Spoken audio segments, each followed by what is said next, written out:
I'm Harriet Van Vleck. I'm the coordinator for Merrymeeting Food Council, and I'm going to be running sort of the back end of things tonight. So if anyone who's here has tech issues or questions, feel free to send me a message through the chat. Just a heads up to folks that didn't hear me say this before, we are recording this so that we can share it out later with everyone that did register for it. And there's a brief poll to help us understand who's here tonight. So we ask that you complete that, and then the pop-up box will go away. So welcome, and thank you to all of our panelists who are joining us tonight, and thanks to everyone who did make it out this evening. As we near election day, I'm sure I'm not the only one that's thinking about how can we do more to advocate for the things that we're passionate about, and how can we do that work more effectively. So I'm really excited to hear from these four individuals tonight who have very different perspectives on how to do that work, how to affect change in our communities and our state, and even at the national level through organizing or advocacy or policy work. Our hope for everyone that's here tonight is that you leave with some ideas, some renewed energy, and some resources to help create the changes that you want to see. A couple, let's see, logistics. We are running this in webinar mode, so just send questions through the Q&A button. Most of the questions we'll respond to at the end, but if there are things that seem pressing, we will pass those to the panelists during the event. I'm going to do just a very quick introduction of the three organizations that are hosting this event tonight. So Brunswick-Topsham Land Trust, Merrymeeting Food Council, and Full Plates, Full Potential. So Brunswick-Topsham Land Trust has conserved over 3,000 acres across 75 conserved properties, with 25 miles of trails along 13 public properties. They operate the Saturday Farmers Market at Crystal Spring Farm in Brunswick, an 82 plot community garden with over 50 free events annually. They have a robust environment and science education program with the Brunswick and MSAD 75 school districts, and over 200 youth summer camp program. They're member-funded organization, and thanks to all of you who are attending who are BTLT supporters.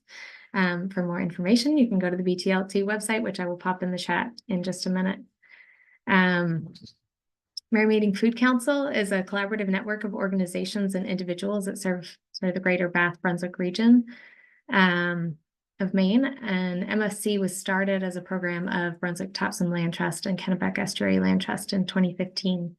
We work with hospitals, fisheries organizations, farmers, food pantries, land trusts, cooperative extension, you name it, and community members to connect consumers to affordable and local food, to support production, processing, and distribution of Maine food and the needs of Maine food system workers, and to strengthen the local food system by building a resilient food system network.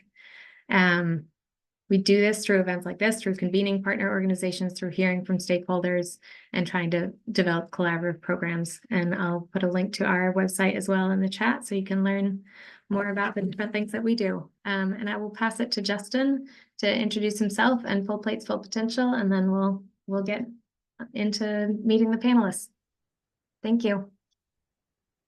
Great. Thank you, Harriet. And thank you all for being here. I'm Justin Strasburger. I'm the Executive Director of Full Plates, Full Potential. At Full Plates, Full Potential, we're focused on ending childhood food insecurity in the state of Maine by strengthening child nutrition programs. Things like school meal programs, after-school meal programs, summer meal programs. These are programs that are delivered where kids naturally are. And if we got rid of some of the barriers of access and all the other challenges there, they can make a really big dent in ending food insecurity. So we work on advocacy efforts and technical assistance and support for the folks on the ground delivering these programs. We're probably best known, as we're talking about advocacy here, about leading the charge to make school meals free for all students here in Maine. Several years ago, we were excited to thank you, SAS, like that. We wrote that bill and built the coalition to help make sure that that got passed, and we're seeing a lot of great progress on that. thrilled to be moderating today, this evening, and my goal is for you to be hearing from me as little as possible, um, and hearing from our wonderful panelists as much as we can. Um, we're gonna dive right in. As Harriet said, feel free to throw questions in the Q&A, and we will absolutely get to those and look forward to having an engaging process. Um, I guess what I'll just say to kick things off is I'm really excited about today because I know that this work can feel daunting. It felt daunting for me before I got into this kind of space.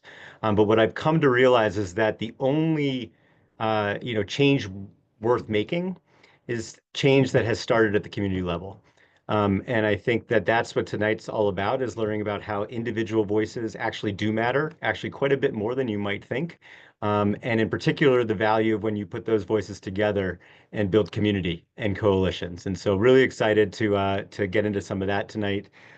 We have some wonderful folks, and we are going to just start by going around and asking folks to introduce themselves, give a little bit of their background very briefly, to talk about how do you view your role in the advocacy landscape as briefly as you can, and then we'll get into some specifics. But I think it's important for folks to understand that we got folks from a lot of different backgrounds here to give us some varied perspectives. So I'm going to start with Alessandra. So please hop off mute and share a little about yourself.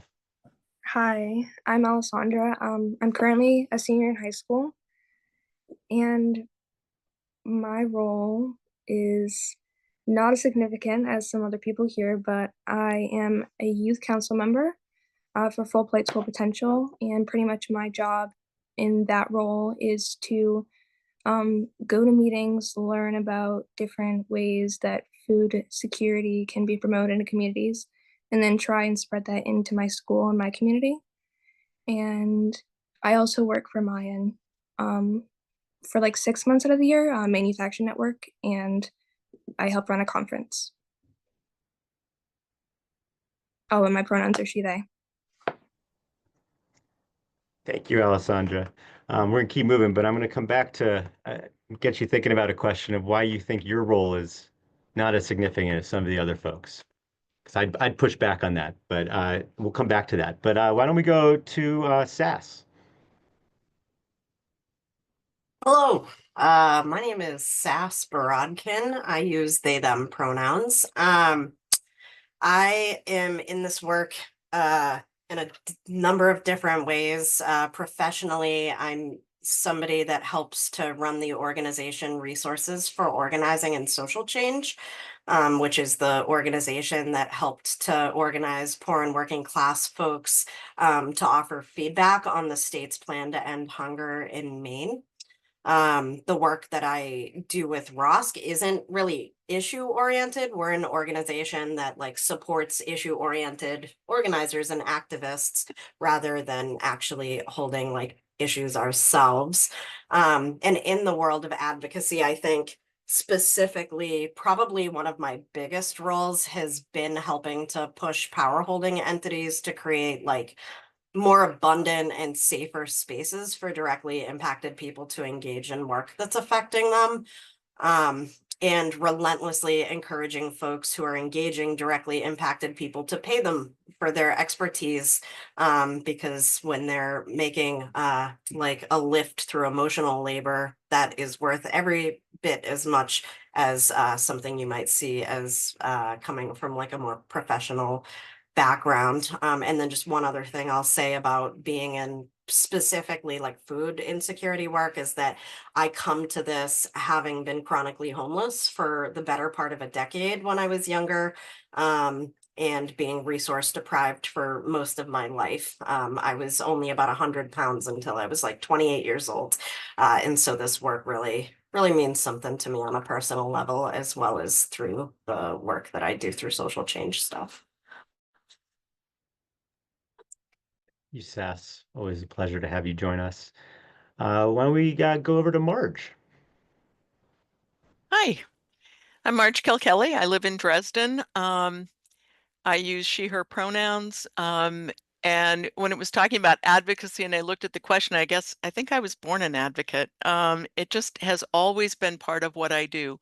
Almost all of my work, I was a Head Start director, a school nutrition director, legislator, policy consultant, farmer. It all includes advocacy and finding ways to help others be both self-advocates and group advocates, creating groups. My master's degree is in community economic development because I was hatched in Connecticut of Maine parents who had to leave the state to find work. And I really think people ought to be able to live in the communities they grew up in if that's what they want to do, and the opportunities ought to be there. And one of the big frustrations I have is the urban bias in public policy and how that urban bias impacts rural people and all of our life and work.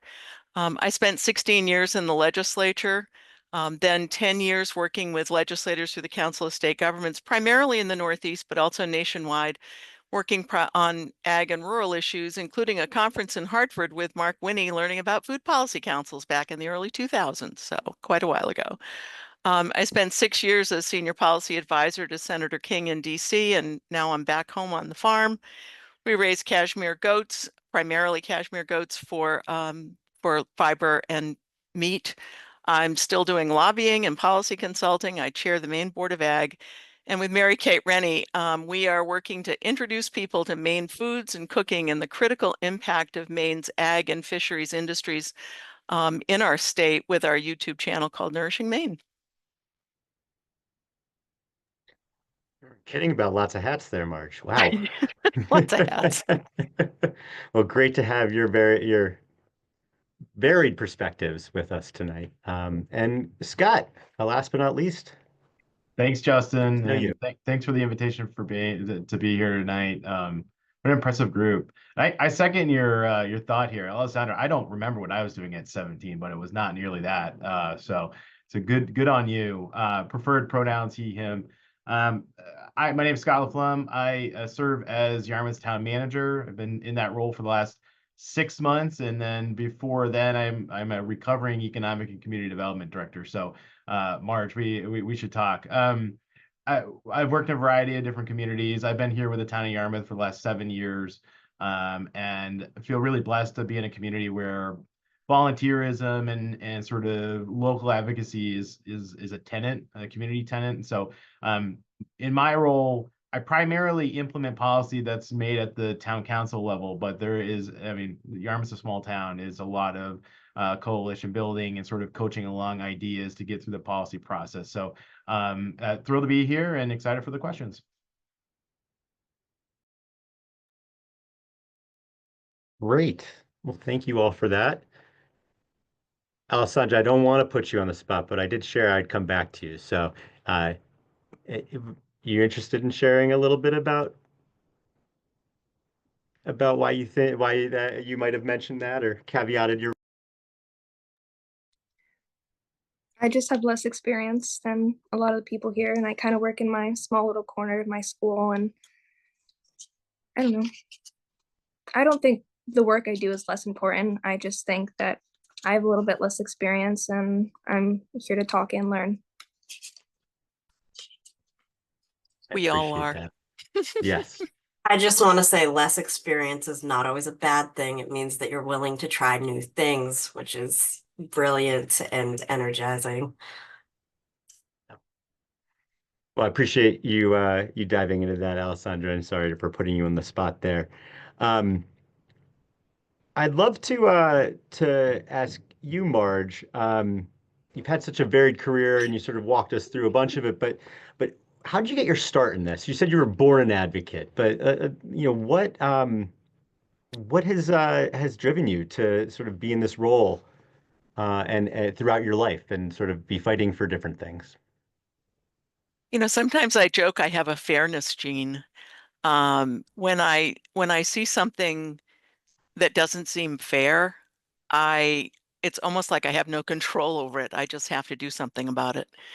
And it's interesting because I really thought about that looking at the questions that you'd sent out earlier.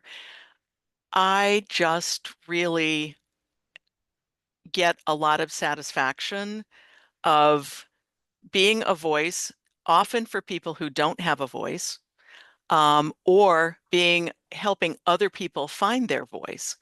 And I think both those roles are really important, and not that I feel like I take the role of, always of leadership or having all the answers or anything. But I think there are times when, I mean, I was a low-income mother with single parent with 3 kids. And so life was pretty challenging at times. To be able to talk about that in the first person to policymakers is really important.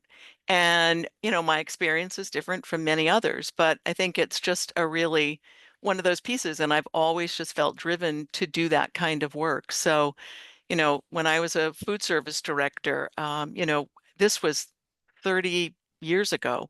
We implemented a salad bar. We put choices in place for kids. We did things that really tried to listen to kids. And in the legislature, a lot of the work that I did was around, just people's needs being met. And obviously, oftentimes that has to do with food security.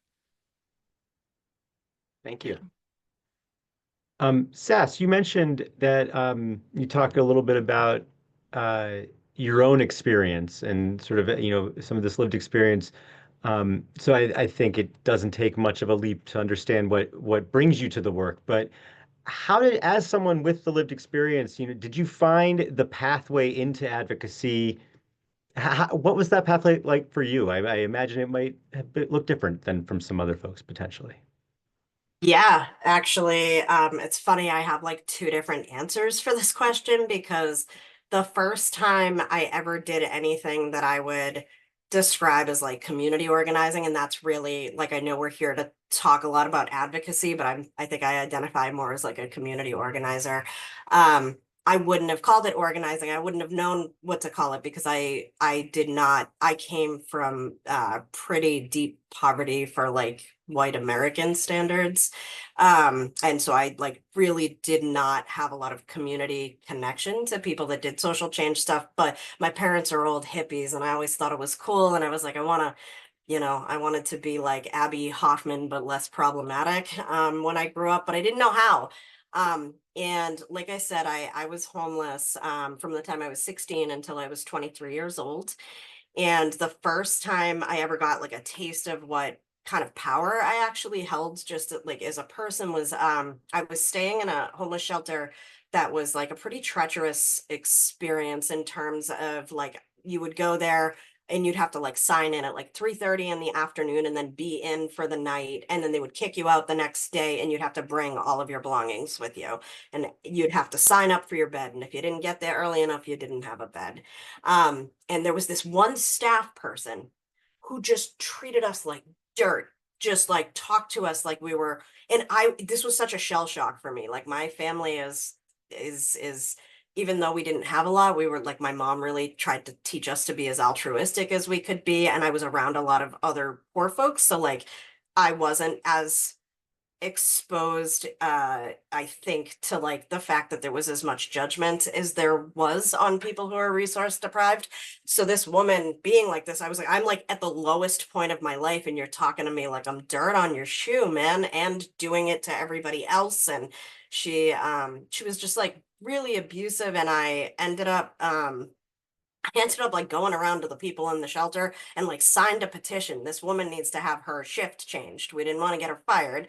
But we were like, she should not have this much exposure to these people. And I got a ton of people to sign it. And then I went to the administration of the shelter, and I was like, we want a meeting with you. And I got it. And I was in that particular shelter for 3 months, but succeeded in getting this woman's shift changed. And they almost fired her. And we were like, please don't take away her livelihood, but get her some training, and get her away from people, please. And if you'll indulge me, I just want to say something about what actually gets. So that was like back when I was like 22 years old.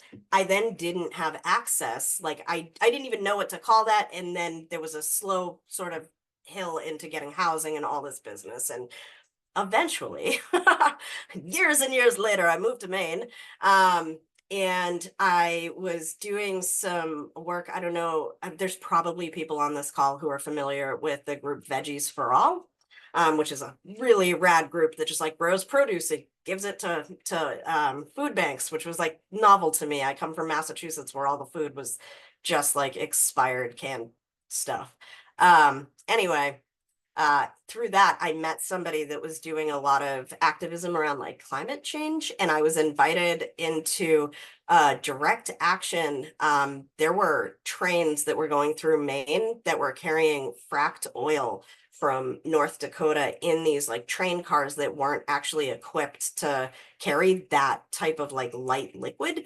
And so when they fell over, they were like known to split apart, and these trains were going through like by my kids' school and by their waterway.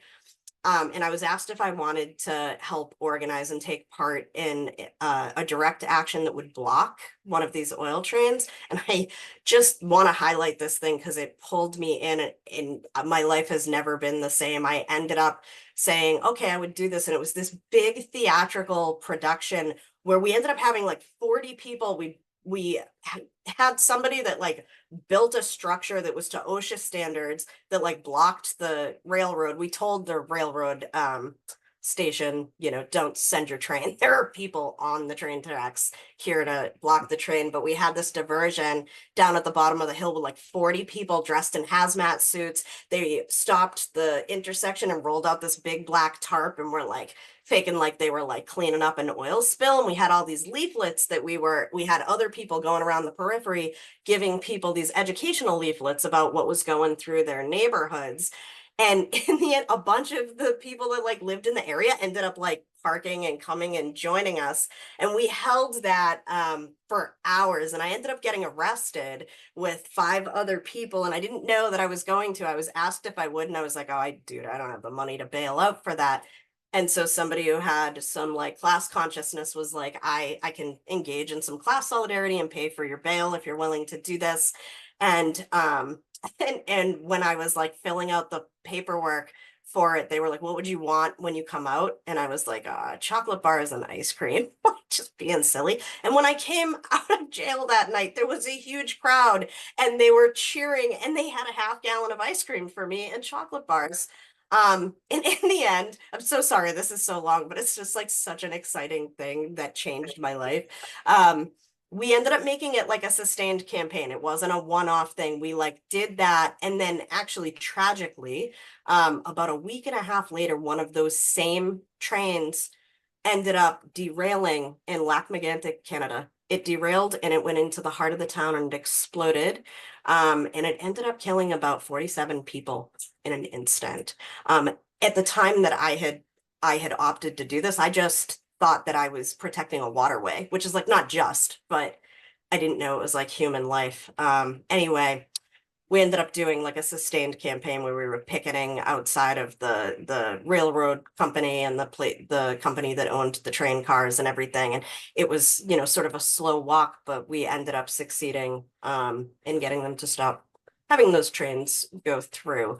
And I thought, this, I want this. I want theatrics. I want to change things. I want people to show up. I want to educate people.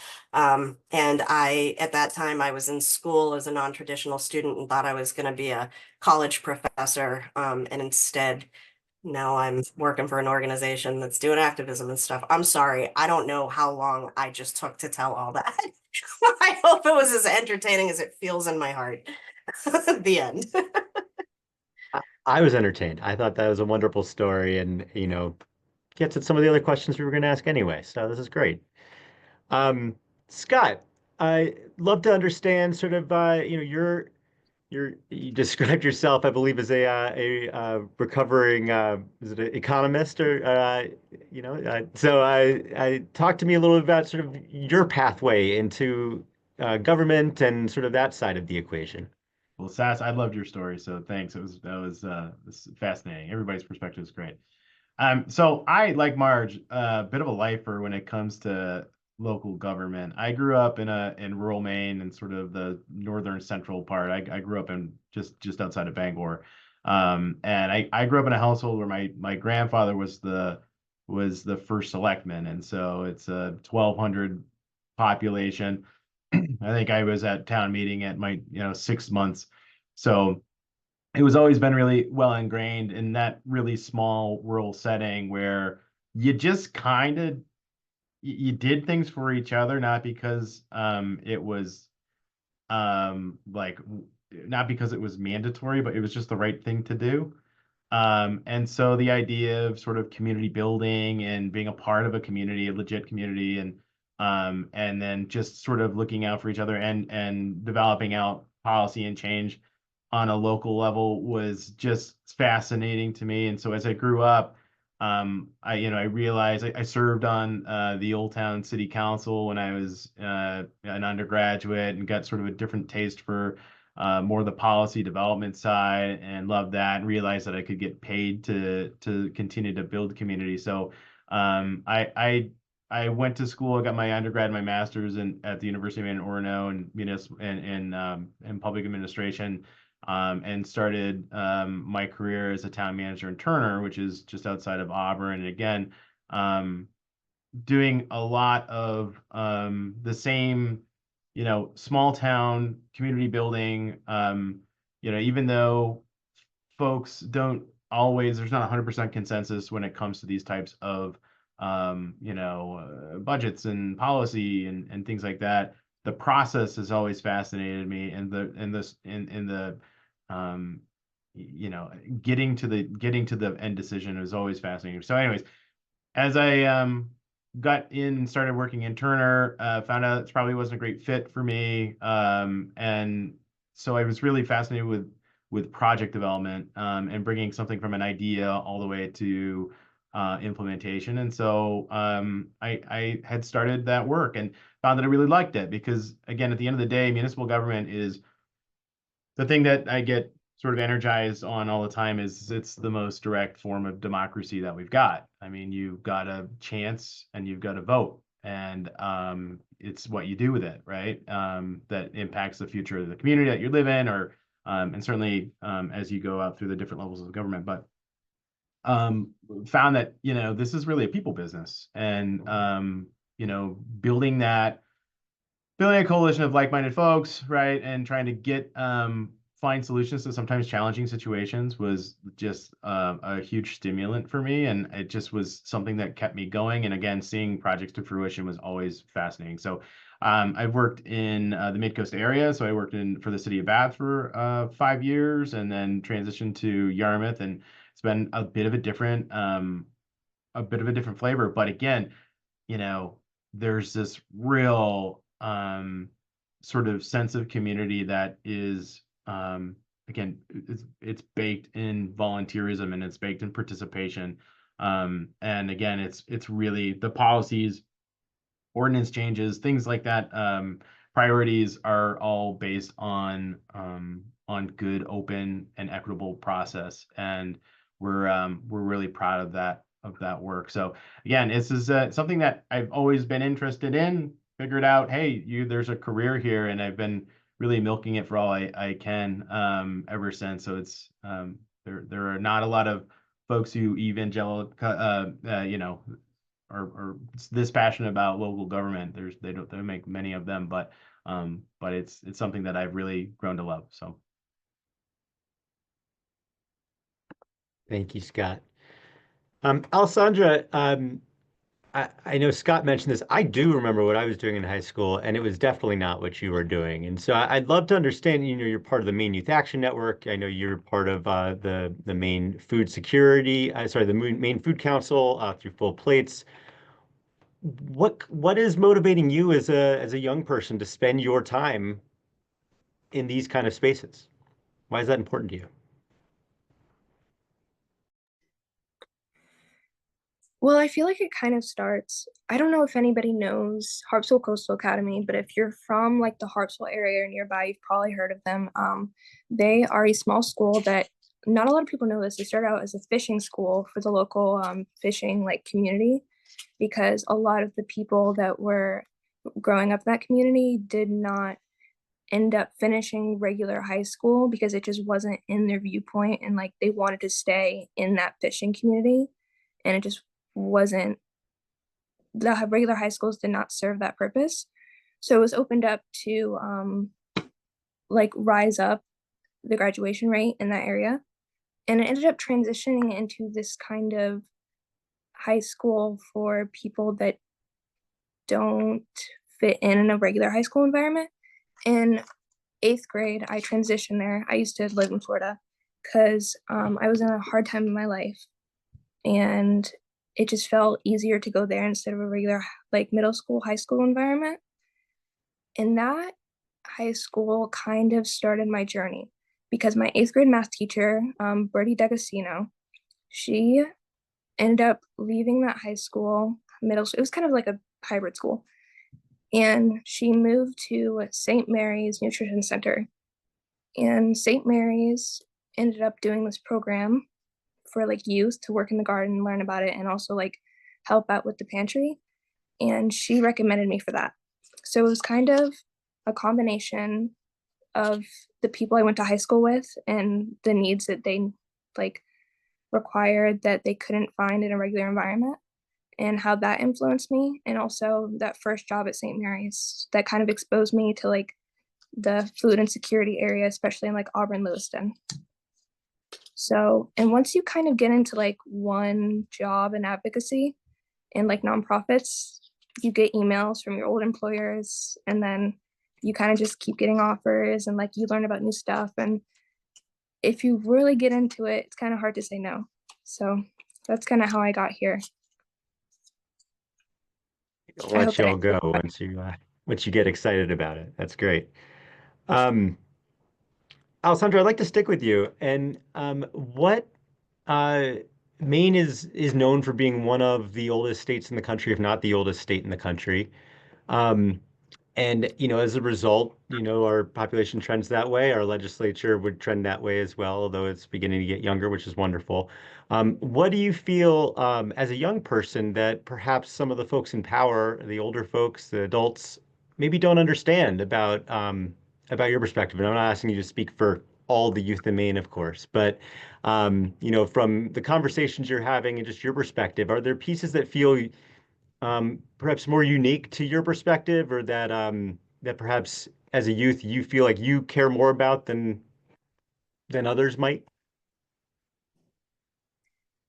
I feel like this is a hard question for me because I'm very grateful to have been like in environments growing up that are very youth centered. All of my jobs that I've had, they're youth centered jobs, and I've been around very like conscious minded adults that don't disregard people of my age.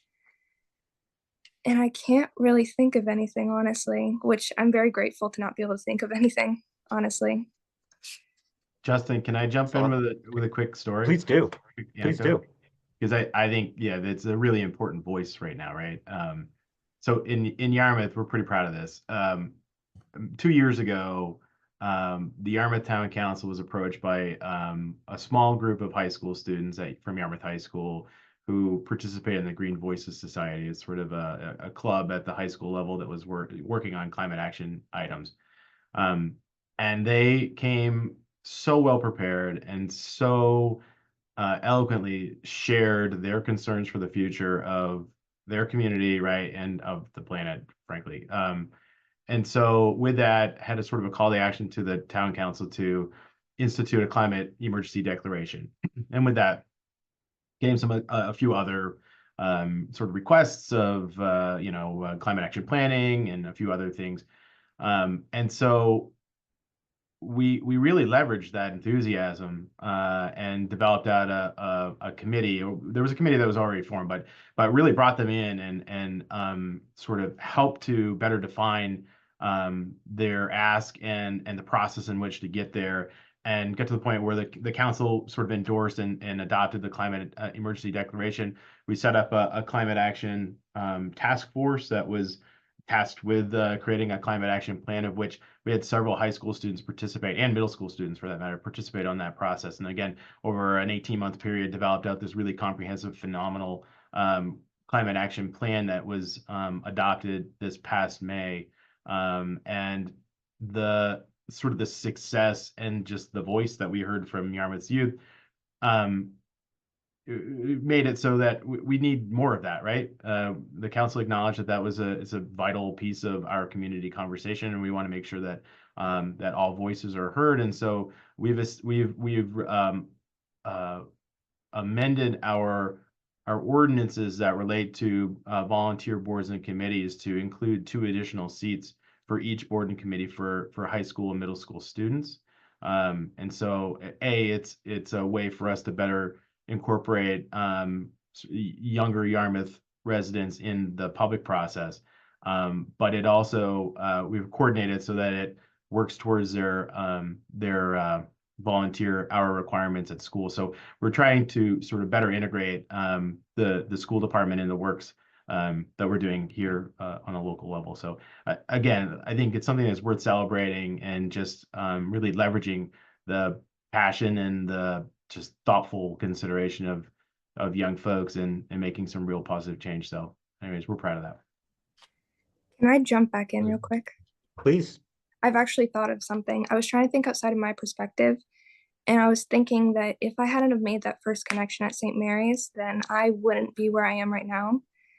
And I think that one thing that can be kind of hard to understand unless you're in high school or like middle school or any kind of environment like that is that it's hard to learn about the things that's happening around you in like that advocacy and like political like scope, because there's really no way to get introduced to it. Like I'm pretty active in like my social studies classes and all like the student councils, and I went to Derigo State, which, does everybody know what Derigo State is? It's like you go and you kind of do a mock of like the political landscape in Maine. You like pretend to be a senator or like, I don't know. I'm an alumni too, Alessandra, so I know what you're talking about. It was a great experience, sort of Model UN type stuff. Yeah, I'm also in Model UN, but like none of that has ever introduced me to this like active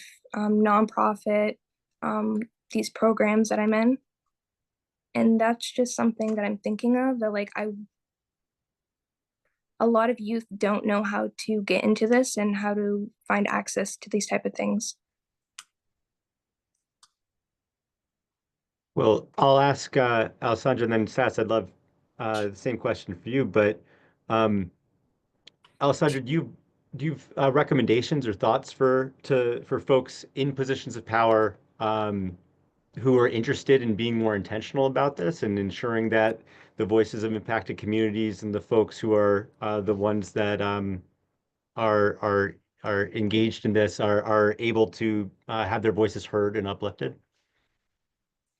I think the most straightforward method is just to go straight to high schools and see if social studies teachers or like people that run clubs like Model UN or anything that's like in that beginning of advocacy landscape, to see if they would promote those types of activities and like programs that support youth in these types of environments. Because I've never heard anything through my school environment, only through my former employers. Thank you. Sass, this is sort of right in your wheelhouse, but what can those in positions of power do to uplift voices of particularly impacted communities and other perspectives?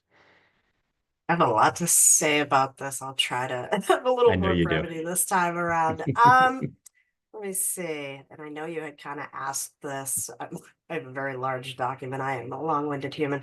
It's okay. So I guess like amusingly, this is the question that I only had like a couple little things, but my brain is exploding with thoughts. One of them is there, like, it almost seems trendy in a way right now to be like, have impacted people involved. In a lot of the way that I am seeing that play out is like in advisory roles, which is cool, right? We want to be heard, but that has no teeth. And so I would say really thinking about how you're authentically creating opportunities for power shifting, where you're not just inviting impacted people to a table that you set, you are inviting impacted people to set the table with you. It is so important for people who are directly impacted on the issues that folks are working on to be part of the design of the solutions that come. You know, you had a question in here about like a successful advocacy thing, a successful like advocacy story. And I really haven't done a ton of advocacy, but the reason I'm even here has to do with my engagement and the Ending Hunger in Maine by 2030 project. And I think I'll say just a little bit about like the Department of Ag came to Rosk. You know, we are you know, it's run by myself and my coworker, both have histories of personal and experience of being poor, and a lot of the people that we are in community with are low income and working class and poor or whatever. And they kind of came to us and said, hey, we would love it if you would organize poor folks to like come and come to these strategy sessions and help us strategize around priorities that we've come up with to like solve this issue and end hunger in Maine. And that was tokenizing because it wasn't created with poor people create like as a dedicated group. It doesn't mean there weren't people who had experience of being low income there, but like as a group of folks being invited in to come up with those strategies, they weren't there. And so we were asked to bring them in now and strategize. And I said, no, man, but I'll bring them in to look at your strategies and tell you if they're any good. And that's what we did. And it ended up resulting in like a pretty decent shift in some of the ways that they were looking at things. You know, when we're talking about things like food insecurity or whatever, there's decades of practice in saying like we need to offer more job training and help people learn how to budget their money, instead of looking at things like why are we paying into a collective system that isn't taking care of the collective. And so one of the reasons that's so clear to me is I'm somebody who's been on the suffering end of poverty and hunger, and so I was able to really help facilitate a space where there was just so much buy-in. Like the report that we put out was put into a Google Doc, and there was, you know, 20 of us in there giving feedback, and I had to be willing to shift and do things differently because this wasn't about how I wanted things. This was about what was going to be good for the folks in general that were impacted. I'm kind of like going off a tangent, so I apologize. But I think what I would say is a lot of what was successful out of that was that they took our recommendations and they implemented them into their plan. As a result, there ended up being 2 extra goals added to their original plan, one of them being a focus on changing narrative around like food insecurity and focusing on collective responsibility and really amplifying the voices of people that are impacted, and also focusing on closing the equity gap in food insecurity in households in Maine, and doing that by actually looking at like the underlying structural inequities that might exist in any of the programs that would come or any of the projects that would come out of that program. And neither of those things, there wasn't even like any kind of like language around the root causes of why do we have food insecurity. It's not because somebody can't get a job. It's because we're living in the richest country in the world and not sharing resources. You know, this isn't I can't get a job. It's I can't get a job that will pay me enough. You know, it's not I'm you know, living with disabilities and I'm sick, though it can be true you have disabilities, but I can't access healthcare. Like there's these structural things. And I think if you want to engage impacted people in the work, you need to have them there on the ground floor. You know, it's if we're actually going to change things, it's not going to be one person for another. It's going to be with each other. And I think one other thing I'll say is like really thinking about accessibility. You know, when you're trying to engage people that are directly impacted by you know, the ills of white supremacy and economic oppression and whatnot, you're going to find people who are either having to work a million jobs and literally can't take time off work, so they would need you to pay them to be there. But we're also looking at the ways that you're holding the space. Are you doing things like making sure that you have language translation? Are you having, you know, sign language available? Are you doing things like having a consult before you go to a physical space and making sure it's actually physically accessible to people who have mobility aids and whatnot? You know, just really thinking through, what does it take to create safety, and what does it take to stop thinking about just inviting people to your space, but like showing up and meeting them where they're at and working collaboratively. Thank you, Sess. So glad you talked about the ending hunger work there and the critical work that you all helped make happen. Marge, I'd love to come back to you here. Um, one of the things that I found to be true is that, truly meaningful systems change often takes a long time. And politicians are oftentimes thinking about things in terms, 2 to 6 years, and often change takes a lot longer than that.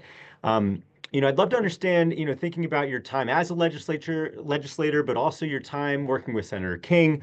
Are there key points in the process, thinking specifically perhaps about a piece of legislation or something like that? Are the key parts along the process that advocates should particularly prioritize or think about? How should folks think about approaching this thing from the outside? That from the outside seems dense and very wonky, because it is.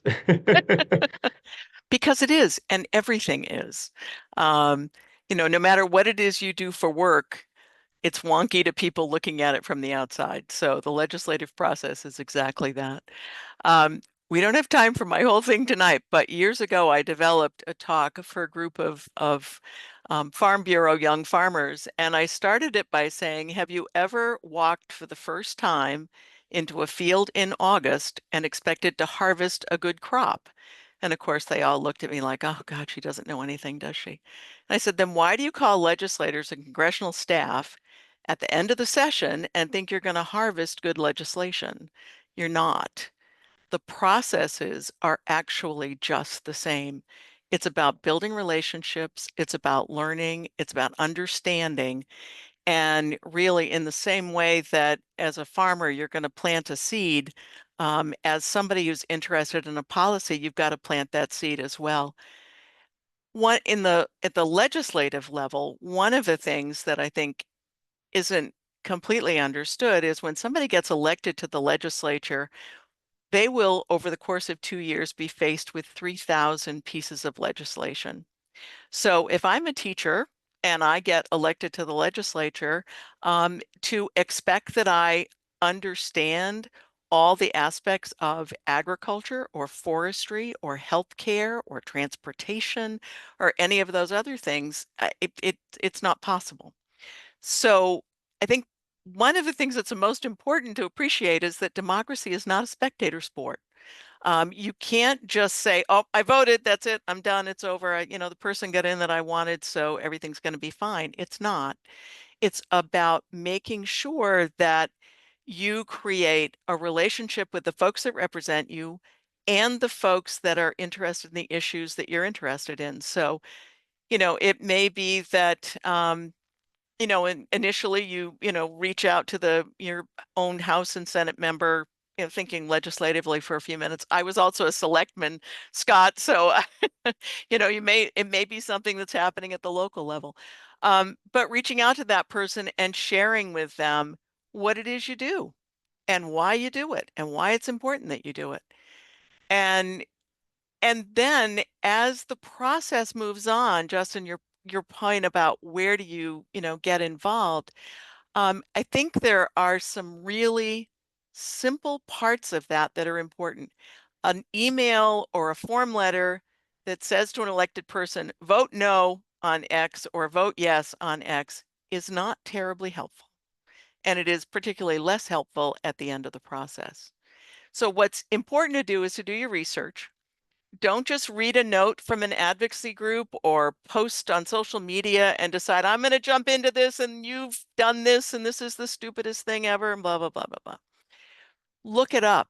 The Maine legislature has a phenomenal website. You can go on, you can find out when the hearings are going to be scheduled. You can listen to the hearings live. You can listen to the hearings that have already happened. You can read the testimony that's been presented. You can look at the amendments that have been filed. You can see who's supportive of a bill and who's against it. You really should get very familiar with that. You can do a bill search. You can do it by title. You can do it by number. All that stuff is available. If you are going to reach out to a legislator or even a staff person for a member of Congress, instead of the vote yes, vote no, first of all, be polite. I mean, some of the letters are pretty awful. So it's like, please vote no on LD 1234. I'm Marge Kilkelly and my farm is in Dresden.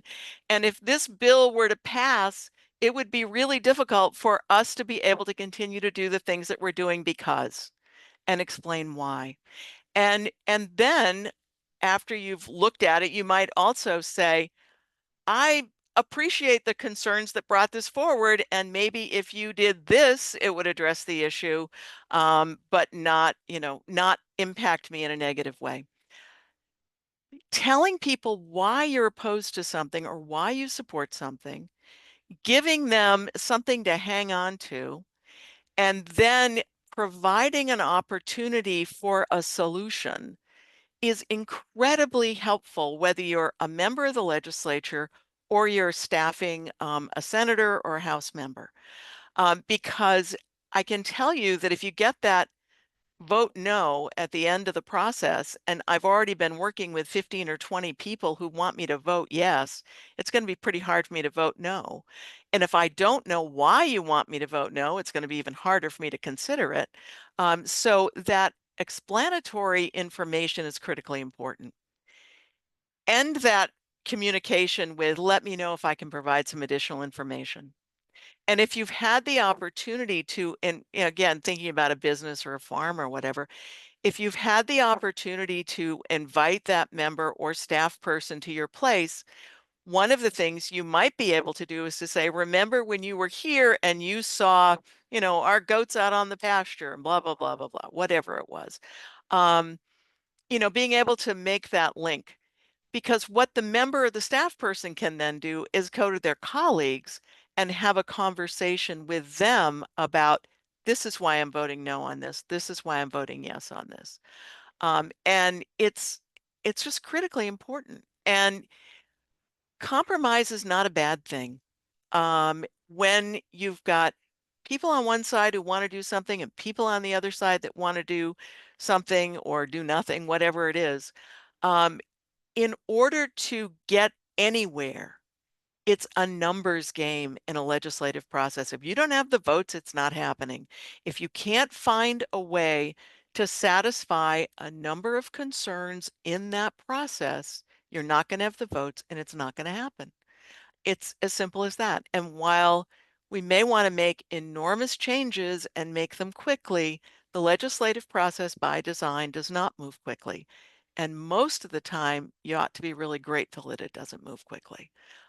Because if emotions run deep and things were to be able to turn around very quickly, there would be a lot more things on the books that are difficult to deal with than there are already. So I just think that it's important to think about what's your role in that process. How do you start that before you have an issue so that you've developed that relationship? And how do you communicate with those folks about what the issues are and what's important to you and how to make that happen. I think the other piece, one of the things you asked also was how to measure success. And I don't think there's any one measure of success in public policy. Success can be educating people, it can be implementing something, it could be eliminating something, or it can be creating a strong network. All of those can be success. I had a bill one time that was asking for a lot of money to support kids with learning disabilities in some new programs. This was, 100 years ago, and a lot of that stuff wasn't happening. The day before we dropped the bill, the governor said, we're going to cut the budget by a third because we're in a huge deficit. I went to a meeting of very depressed people who said, well, we're going to pull the bill, right? I said, damn right, we're not. We're going to put the bill in and we're going to explain why this is important so that next year or the year after, when there is some money, people will know that this has been an issue that's been before them before. You don't just stop. Educating can be very successful. The final thing, one of my favorite successes in the legislature from an ag perspective was creating the Maine Meat Act so that we have state meat inspectors. We have more access for farmers to be able to get meat processed, more access for consumers. It does not solve the whole problem, that's for sure. But it took 3 years to do it because there were a lot of folks that just said, we don't need that. And I knew we did, and I heard from people that we did, and we made our point. And so, I persisted and we got it. But I think, those pieces are all really important. I want to give our attendees an opportunity to ask some questions, but I'm struck by something I've heard from all of you. All of you, in one way or another, have resisted the urge to sort of think about to frame this work in as sort of oppositional, and have instead sort of really intentionally framed it as calling people in, not calling people out. Sass, you gave the example of not wanting to get this woman fired, for example. Scott, you've spoken about the youth there.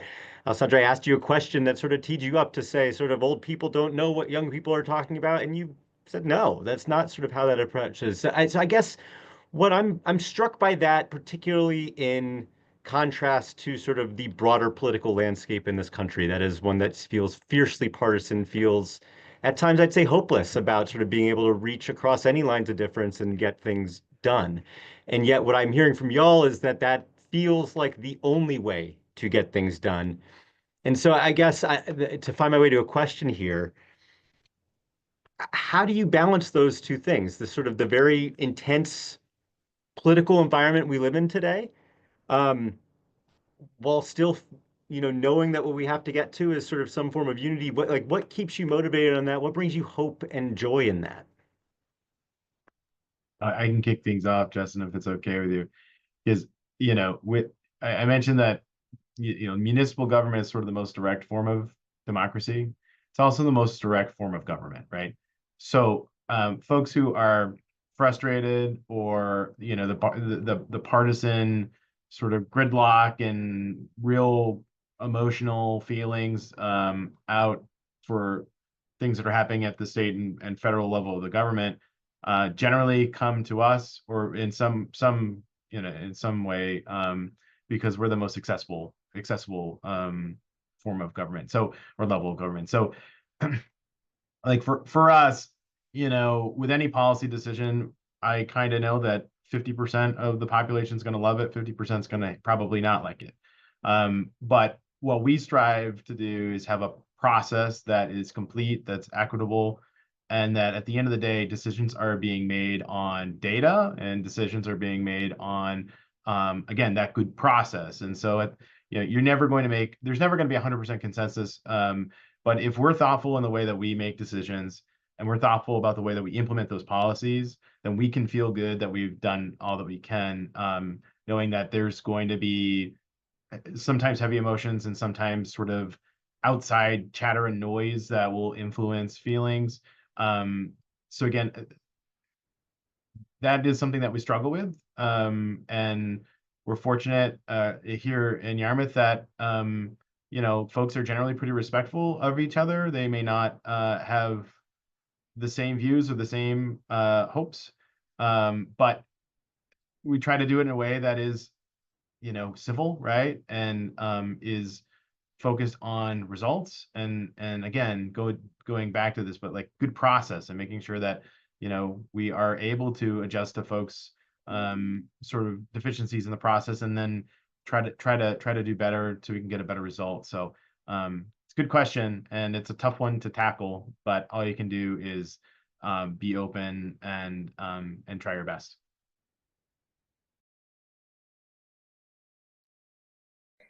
I can go next if that's okay. I hope this answers the question, but for me, just in every work that I do and also just thinking about the political landscape right now, I like to keep in mind that although everybody has different ways they want to get there, everybody kind of wants the same thing. They want good food, healthy bodies, a good community, and happy relationships. And that in some way we all have something in common and we want something good to come out of the decisions we're making, even if we have millions of ways that we want to get to them. So just to know we're connected in that. I would love to Inspiring. just like piggyback off that a little to say there's this quote that so my coworker is about half my age. He's 23, and there's a thing that he loves to say when we're going into spaces. We get invited onto like a lot of advisory boards and different things like that, and we often, one of the roles I think we play in these spaces is like slowing them down. And he loves to say, slow is smooth and smooth is fast.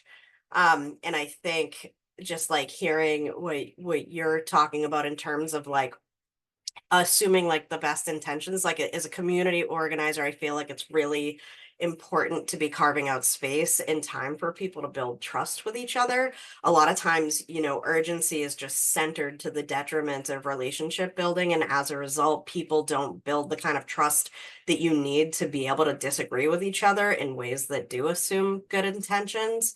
And I find in the work that I'm doing, when I'm intentional about the space that I'm creating and the pace that I'm going at, I'm moving, I'm creating like much richer collaborations, and people are a lot more able to say what's really on their mind, which, you know, helps create better outcomes, because having like a wealth of different perspectives can really create more dynamic change in the long run. But also when, you know, there was that question of like, where are the key points? Like my answer written to that was like in the beginning, like investing in those beginning moments and actually making the time for the relationship building. Nobody, that's always the thing that gets cut. It's like, no, but we got to get to the agenda. And it's like, your work, how you do your work is just as important as the work that you do, and how you do your work defines the trust and the richness in the relationships, and will determine whether or not somebody's going to call somebody in or call somebody out. And I think I just want to say too that like in terms of like calling in and calling out, I think there's a difference between calling somebody out and canceling somebody. And if somebody does something that causes harm in front of a lot of people, sometimes it's important for that person to be called out publicly so that the people who are harmed that aren't saying anything can hear some resolve to that. It's not always, I don't think it's always a disservice or even an unkindness. And in fact, sometimes it's a kindness. It's a vote of trust in that person to care about what's being said. But in order to have that trust, and for that person to have trust in the person calling them out, that relationship building piece kind of needs to be there. And when I'm thinking about what feeds me and brings me joy in the work, it's so much of that, you know, we're at a point right now where we kind of like have no choice but to be creative, because we're, you know, at some tipping points in the world. And I don't love that we need to be creative, but I really love watching people rise to that occasion. It is like feeding me a lot, and I'm getting a lot of chance to see it because of the fact that there's a lot of like intention of moving slowly. Love that. I guess for me, it's about finding places to focus where I feel like it's going to make a difference. There are so many things going on that I just find so completely difficult. And so it's like, all right, what can I do? And sometimes that means just sitting out in the barn and combing cashmere coats. But I've been really involved lately in the last couple of years with international agritourism.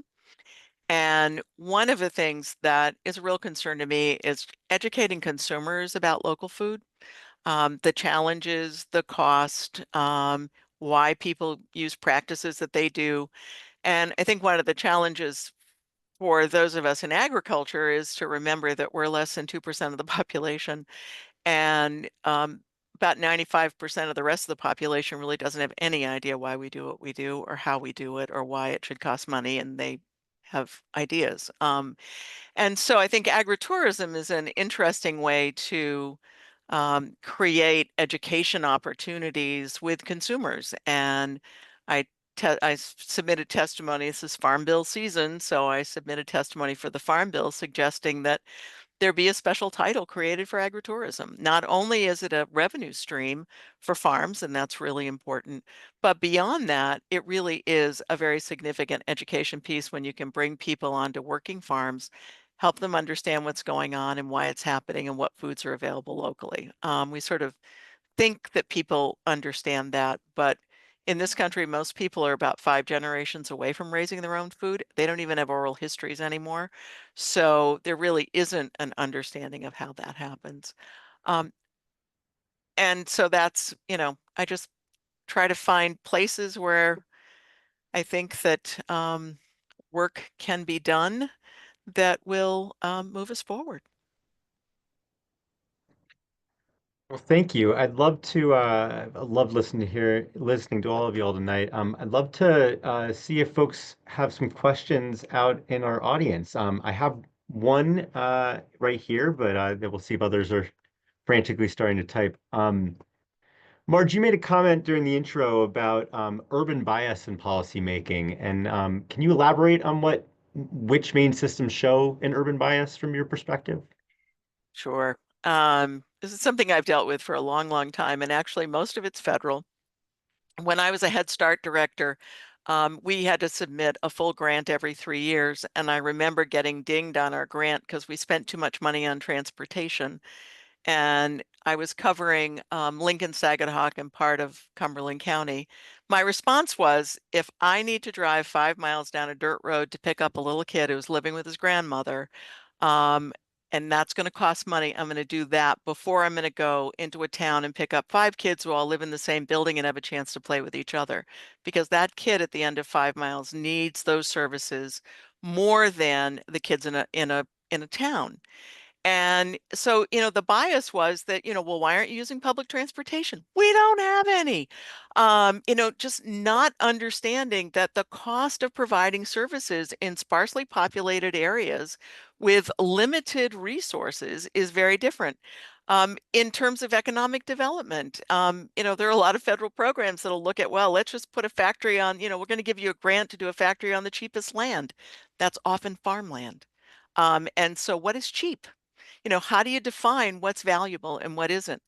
I think the yardsticks are wrong. Many years ago, I went to a Federal Reserve meeting, and one of the panelists was saying that, well, rural people, they're less educated, they make less money, they live in inadequate housing. It's going on and on and on. And I luckily had the first question back, and I said, it's ironic that you're mentioning all these things because I live in Maine. Maine and Vermont are the 2 most rural states in the country. They're also the best places to raise kids. I said, if you use an urban yardstick to measure rural, you've missed the point. And we have yet to create a rural yardstick that really looks at it. Maybe people don't need to make as much money because they've got a woodlot and they don't need to spend cash money to buy oil. Maybe they're raising more of their own food. Maybe they're choosing to have a number of different jobs throughout the year because that's what they want to do. I had an earmark once when I was at the Council of State Governments, and we were working with the Department of Labor. The people in the unemployment offices was 25 plus years ago. People in the unemployment office were not willing to refer folks to ag jobs because they were outside and they weren't necessarily year round and they were hard work. They wanted to refer folks to jobs that were climate controlled, Monday to Friday, whatever. That's a bias. And it really was frustrating. So I think there are lots of different places, and the majority of it, I mean, because Maine is one of the most rural states in the country, isn't necessarily within state. But in terms of federal programs, and I certainly saw that when I was working in DC, and lots of other examples, but I won't take up more time. Thank you. there other questions from our attendees out there?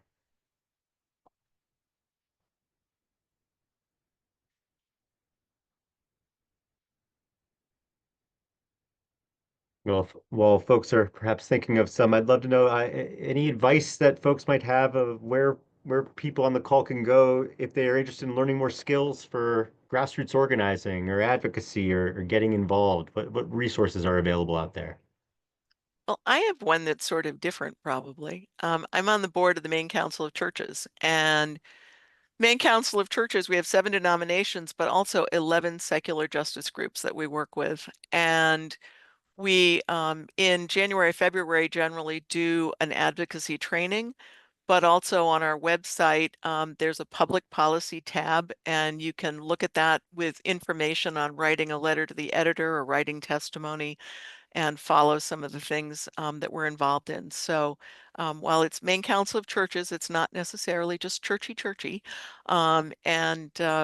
We do a lot of work and, provide a lot of support to, as I said, 11 secular justice groups. The organization I work for is called Resources for Organizing and Social Change. So you could come visit our website, which is resourcesforsocialchange.org. And just a little something to know about the work we do. We do like a lot of popular education events. So we just got done doing 2, and I learned my lesson. I did 2 3-day events 6 weeks apart from each other. I will not do that again. But one of them is an annual event called the Youth Activism Gathering. Maybe I can connect with you, Alessander. That is a 3-day sort of very cool community building activist training camp for young people. There's a lot of like art and music and good food and everything. And then we have like a grown-up version of it that young people could come to, but it's not like youth centric. And it's called the Grassroots Organizing Workshops Weekend. And that is also 3 days of workshops on like organizing skills, tactics, strategies, also often like art and music and good food. And then another resource I want to lift up is called the Changing Maine Directory, which is a publication that we put out that's a directory of over like 2,500 different grassroots groups and nonprofits that are operating in Maine, and you can look them up by like region, by issue area, and when you find their listings, it gives like a little blurb about their work and how to reach them. There's probably more stuff. You should go to our website and check it out. I guess I will also just say there are publications that we have out on like how to engage in nonviolent direct action and that kind of stuff. Thanks. We got another question here. If there's one thing you want someone to bring to the table to do this work, what is it?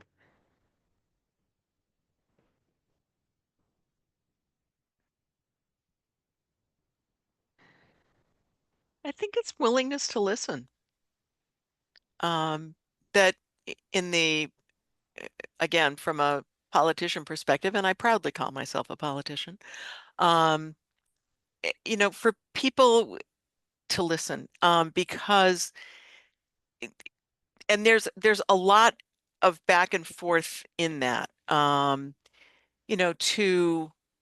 be willing to compromise, be willing to appreciate that other people have a different position and that this elected person is representing a lot of people and hopefully working to do that job the best they possibly can. But I think that just that willingness to provide provide your thoughts, provide your stories, and hear others' stories. I couldn't agree more with that sentiment. The ability to be thoughtful is not a widespread skill, but it's an important one.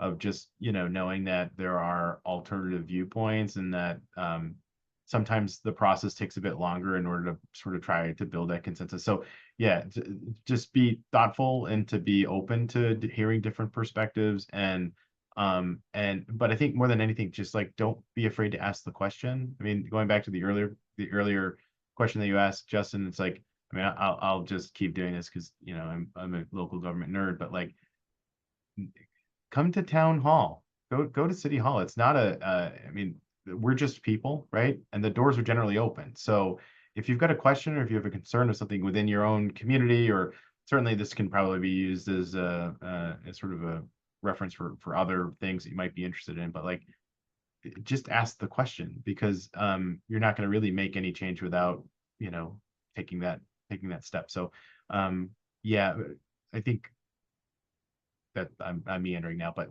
yes, I couldn't agree more, Marge. For me, it's probably knowing your limits, because there's really no such thing as doing too little, because you're doing something that you don't have to be doing, and taking on more than you should based on who you are and your like capabilities to be stretched. I think it's safer to take on a little bit less, because again, you're doing something you don't have to be doing already, and in the end, there are people that are relying on you when you get into this. So it's better to admit that you can't do something than to take on something you can't do. And in the end, you're going to have to give it up, because there's no shame in doing just a little bit less than somebody else. And I I would wanna- say, oh, okay. I just wanted to add like a willingness to have fun and be goofy and not take yourself so seriously. Like, why are we doing this, right? We want to create the world we want to see, then we got to make sure our movements have some good times in them. And so that feels really important to me. I love to connect on like a heart level, and I do that best through laughing. So I want to follow up on something that Alexandra said early in this process, and I'm finding it really fascinating that government has a number of ways of inviting people to participate, whether it's Dare or Go, Girls State, Boys State, UN, I mean, all those different things to help you learn the language, to help you understand the work that's being done, the process, and that sort of thing. I'm not sure nonprofits have that. And it would be interesting to actually model something where young people were in fact invited into nonprofits. Come spend a day and work with us. Come and learn the work that we're doing. Come to a board meeting. I mean, I think all boards should have youth members, but you know, if they don't, then at least getting invited. And participating. And, you know, maybe it's something that the Maine Association of Nonprofits could even consider having you know, a week set aside where, you know, various nonprofits invite folks in, because the point is so good about if you don't get invited. I mean, my invitation to all of this work came through being a low-income Head Start parent. And if it hadn't been for those people, you know, the joke about pulling yourself up by your bootstraps, well, I couldn't afford boots. So other people needed to do that. So that's how I got involved. But for folks that are really looking for those opportunities, I think that nonprofits, I'm not sure they've done the same kind of job that government has, ironically. I think we have time for one last question here from the audience. And I think it's an interesting one. Feeling challenged in a good way by Marge's invitation to be more thoughtful / intentional / respectful when urging elected officials to vote a certain way on an issue or policy. Advice for folks in areas that have been negatively impacted again and again by the actions of the legislator or legislators that they're contacting, and how to try to tap into that place of unconditional compassion / bigger personness as a constituent. I think that's really hard. And one of the things that if your issues have been completely rejected by the person who's representing you, I think the next thing to do is to find other people in the legislature who are willing to listen to your issues, who care about your issues, who can champion your issues. So that's one part of it. And then, of course, we do have the election process. And so that's, you know, one of the advantages of an election process. And being involved, run for office. You know? Again, it's not a spectator sport. And, you know, just challenge somebody. But you know, if that isn't something that you can do, then making sure that you're part of that process. But I think don't feel that the only legislative people you can talk to are the folks that literally represent you, especially if you're not feeling represented. But one of the things I didn't say earlier and I want to is, and when somebody does listen to you, say thank you. I can't begin to tell you how few thank yous there are. And it often is a lot of work involved in terms of pushing an issue forward, and that appreciation is appreciated, and it also goes a long way in terms of cementing those relationships so that that person then is looking to you as an advisor, which is a tremendous step in the right direction. You. Well, I want to thank our all of you for being with us today, attendees, and Sass, Alessandra, Marge, Scott. Thank you all for your wonderful insights tonight. I certainly have learned a lot from each and every one of you all, and really enjoyed this conversation. And Harriet, I'm going to hand it back to you to close things out. All right. Yeah. Second that. Thank you to all of you, and to you, Justin, as well, for moderating. And if there were questions out there that we didn't get to, I apologize. Justin has just put a end of meeting poll in the, or survey in the, that should pop up on your screens. We'd really appreciate all of you taking a few minutes to answer those questions so that we make sure to get out resources that would be helpful to all of you. I have a web page that we'll be sharing that will compile a bunch of the resources that were mentioned, plus a few others. And so we'll send out in a follow-up email, and it's great to hear if there's anything else you'd like to see there. I hope that you all have gained some inspiration. It sounded like some people have, and some motivation to go out and build relationships, and to know that your stories are impactful and they're really important to share. So if anyone needs to reach out to the presenters tonight, you can feel free to reach out to me at info@merrymeetingfc.org, or just reach out through our website, the Merrymeeting Food Council, and I'm happy to connect you with folks if you can't find their contact information on your own. So I think that's all I have. Thank you all so much, and we'll leave this open for a little bit longer so you can answer some more questions, and good luck to everyone with your advocacy or organizing work, whatever that looks like.